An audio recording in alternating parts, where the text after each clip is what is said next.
Hey, what's up? This is Seth Green, and you are listening to Somewhere in Vegas with Mark, and I am so hot, I would desperately like a glass of water. Please, please, give me some water. This is Cindy Preston, and I'm with Mark on Somewhere in Vegas. Hi, this is Melissa Peterman from CMT's The Singing Bee and the television show Reba.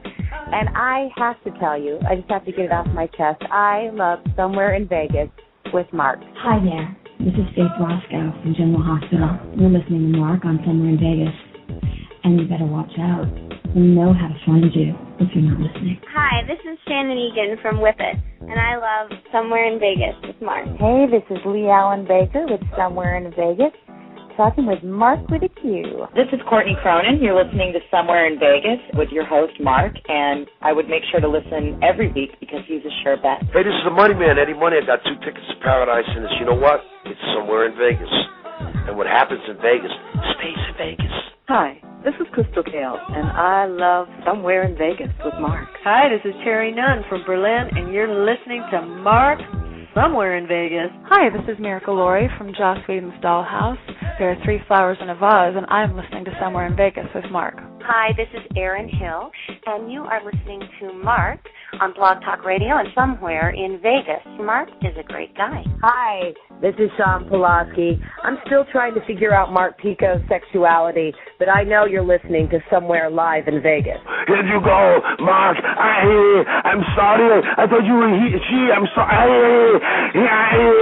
Get out of the tent. Let's get out of here. Hey, this is Lance and Anna from Free Radio. And Anna? And you're listening to Somewhere in Vegas. Yes. My favorite.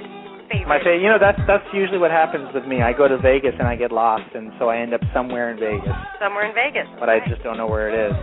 Not quite sure. Yeah, word. Get ready. It's going to be hot. It's in Vegas. Check out Mark. Be there or be square.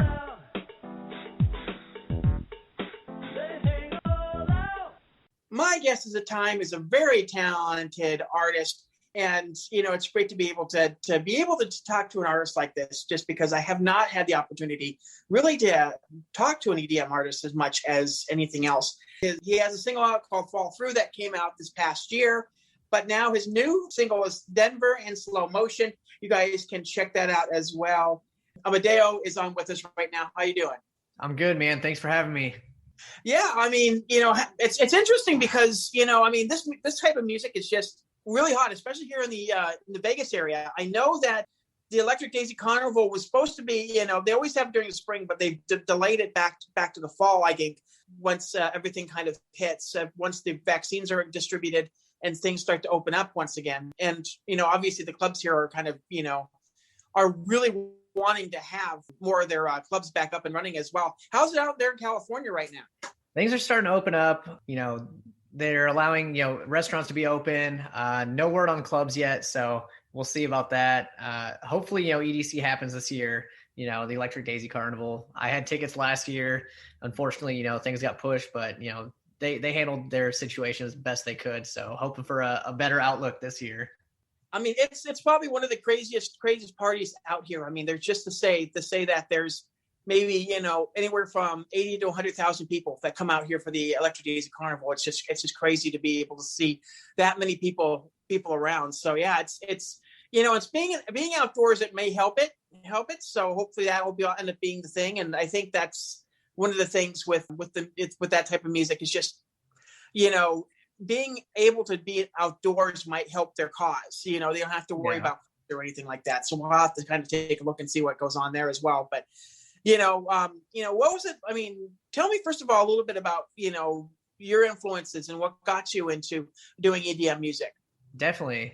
So my mom raised me. We'll just go from the start with, you know, my little musical interest career. My mom started me on like 80s rock, 80s hair metal. From there, transferred over to like Green Day. You know, started to find like the punk rock.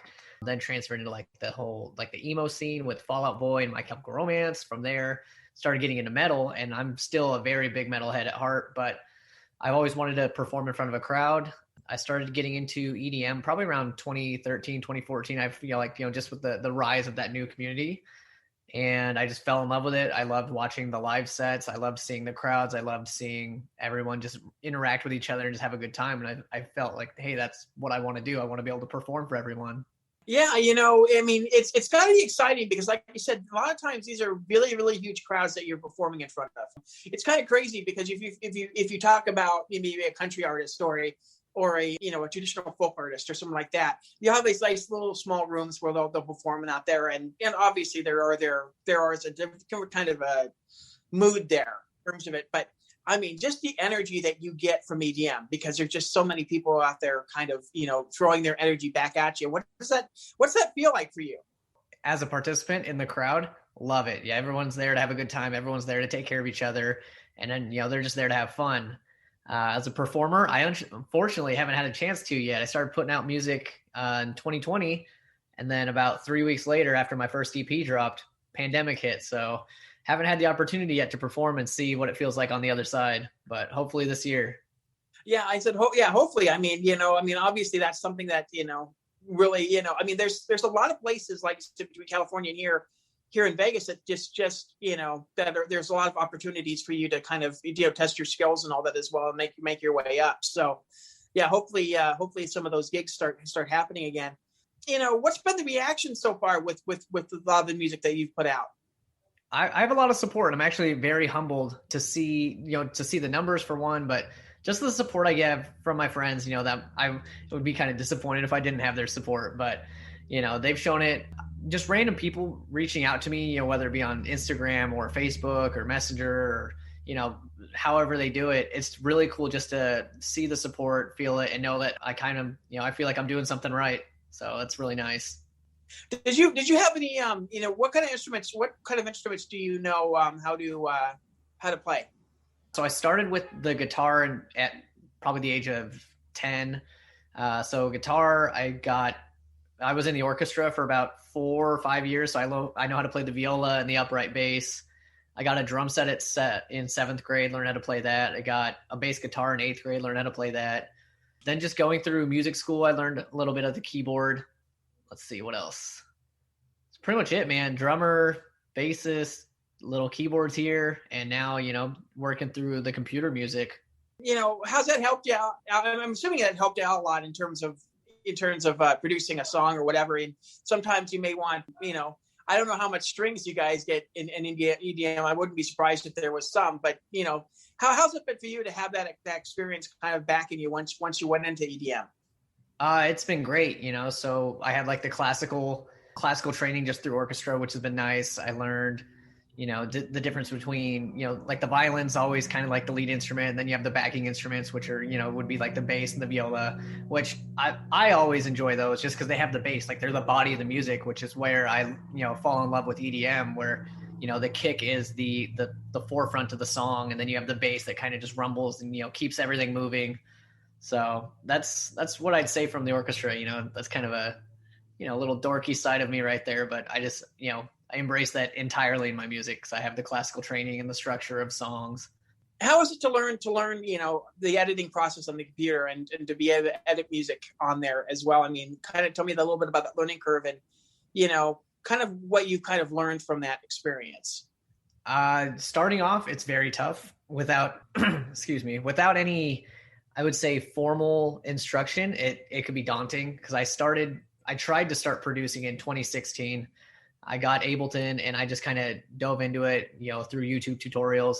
Didn't really get any, didn't gain any traction, didn't really commit. So that was kind of upsetting, but I knew it's still something I wanted to do. And so when I got out of the military, I moved up to LA for a year and a half, and I went to the Los Angeles Film School and Recording School, where I went and got my associates in music production. And so there I was able to, be taught kind of just the ins and outs of all the digital audio workstations. So that was nice. Definitely a big help regarding like recording and producing. It's definitely a learning curve to it. It definitely takes time to be able to master and be able to move around efficiently and quickly. But once you do it, it's so much fun. Like you're flying through what you want to do and what you're looking for. Tell me a little bit about your process. I'm assuming that you start with the beat and then you kind of build from there. I mean, kind of tell me that kind of experience about, being able to produce a song and kind of just kind of the steps that you go through. Definitely. If I have inspiration already, that could be from anything. I could be, just listening to the rain outside, something will trigger me. But it really just starts with me sitting down. If I have no idea, no inspiration, I will just sit down and I'll just scroll through different sounds that I have, whether that be a kick or a specific lead sound. I'll just, throw it onto my keyboard and just kind of play around a little bit. So it usually just starts with a sound. Once I hear something that kind of resonates with my, with my ear or whatever I've got going on, I'll go from there and I'll start structuring out the song. I know how long my intro needs to be. I know how long my drop needs to be. I know how long the verse needs to be. So I start with my little structure, and then I just start filling in the blanks. But it really just starts with the sound, just whatever sounds good to me at the time. So it's probably not unusual for you to walk around or, just in public or whatever and hear something and then, in the back of your mind, that could be your next song. Oh, definitely. Yeah. I have a full list of notes here on my phone where I just have like random titles, random ideas, just going about my day, normal day. I could be doing normal activities like walking the dogs and something will pop into my mind. Working at that school, I mean, you must have, come across some really talented artists that were also kind of working their way through as well. How was it for kind of to share ideas and kind of share talents with a lot of people in that school? Oh, it's awesome. I've gained a lot of good friends from there, and everyone, everyone's hustling, everyone's trying to make it. So we all support each other. We all like and share our stuff. We're always reaching out to each other to see if we could ever have a collaboration together. So, and I've just got some really good friends from it too. So that's, at the bare minimum, I wouldn't even say that. It's really good. Friends is awesome. Yeah. Now you happen to serve our country very well, and thanks for your service. And it's an honor, man. How was it for you? I mean, how was it for your buddies back in the military to hear some of your stuff? So it's awesome. So I was in the Marine Corps, and every branch, they have, just a good sense of camaraderie. I will speak specifically on the Marine Corps. It's pretty much a brotherhood and a sisterhood. So those guys support me, those guys and gals, I'll say, support me to the ends of the earth, which is really, really cool. And again, I'll say it again, very, very humbling. So, for anyone that's going to listen to this, I appreciate it. Definitely. So yeah, that's really it, man. Like they love me and I love them, and it's awesome that they support me in my crazy dream. Now, you said that you have not yet, you haven't done live yet, but performed live yet, but obviously in the back of your mind, you got to think about, your set list, what songs will go first and what kind of songs will go with what, or the transition in between songs as well. I mean, that's kind of an art in itself, isn't it? Yeah, definitely. And I mean, whenever things start opening up, I've been practicing now for about a year, so I'm ready to, take the stage whenever I need be. Yeah, how's been the reaction to the music, just in general with the fans, that have been listening to it? Have you gotten any international, feedback? I won't say necessarily feedback. I have, plays and streams over there and, other countries outside the United States. So that's nice. Maybe, a couple messages here and there on social media, just from, I don't know if I want to call them fans, but I mean, they're reaching out to me. So that's nice. But yeah, just people from outside the United States reaching out, just saying, hey, like, this is really cool. Good for you. Like added to my playlist. So I guess, there is some feedback there. There's a really cool kind of a global fan base for EDM music. I mean, there's big festivals over in Europe. There's big festivals over in Asia.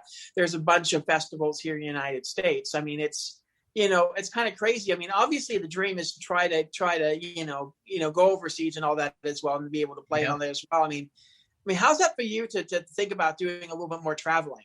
Oh, I look forward to it 100%. Once everything, is opened up, once my music starts taking off a little bit, stronger, I definitely, Tomorrowland's out there in Belgium. You have EDC here. You have EDC Mexico. We'd love to play that. I'm trying to think of the other ones out there. I mean, they're all over, but I would love to play all of them. That's the dream. That's the goal.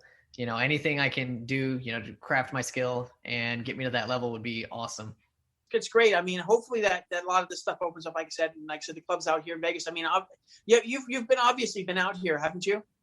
Vegas, yeah, a couple times. And I actually was supposed to play a show there last month, but some work and, life stuff's got in the way. So, another time. Yeah, definitely. Like you said, the opportunities here are kind of almost endless to be able to do that as well. So, and you'll at least be out here, hopefully, if the Electric Daisy Carnival end up happening in the fall, which I think it will. But hopefully, it'll be interesting to kind of see everything as well. So we're just